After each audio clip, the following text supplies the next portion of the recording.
Ringan dengar. Rumah mana? Kenapa berkata rumah orang tua? Nah.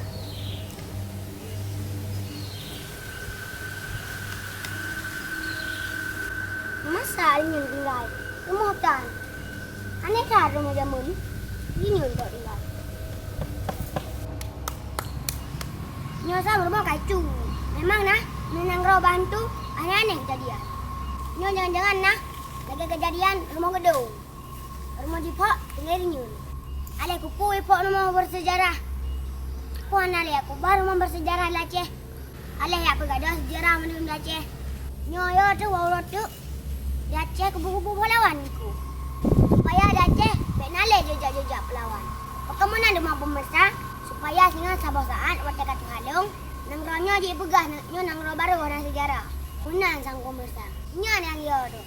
Dino pemirsa lu nak pegah bacut tentang peristiwa rumah gedung. Soal jika ditanyai orang, apa bocah telah tak tanggapi?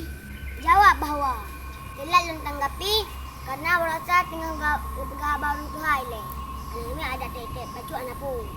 Wahai bapak yang setuju, iji bongkar rumah gedung, long harap baron bela ni ikut jejak-jejak Belanda. Rumah gedungnya nak ke situs sejarah dan juga situs pelanggaran HAM. Long tuan si bocah sangat kecewa karena pemerintah pegadah situs sejarah rumah gedung. Seharusnya pemerintah Indonesia nak selesaikan pelanggaran HAM di Aceh, maka ada mudih mandum bukti-bukti pendukung diselamatkan di Aceh. Kan ya peracu. Nama formnya bersandung boh. Yang aneh memesakan Pak Jokowi ya kunjung rumah gedung waktu kali kero yang tinggal ringin lagi yo.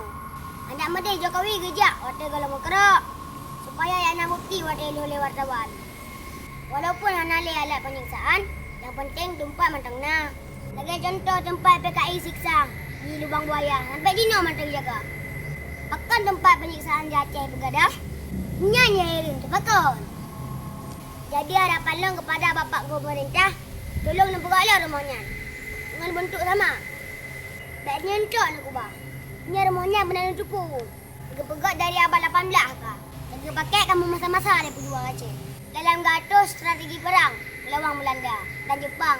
Rumah gedungnya naku rumah yang lekat nilai sejarah. Yang wajib dapat selamat dan dilestarikan. Agar generasi Aceh nampai kalang bukti sejarah. Keban asli rumah gedungnya. Baik cuma abad lagu dengar dari kalang bak foto. Ulangnya harapan yang bocah kepada pemerintah. Baik lagi pihak perang. Yang mudah pegadah bukti-bukti kekerasan.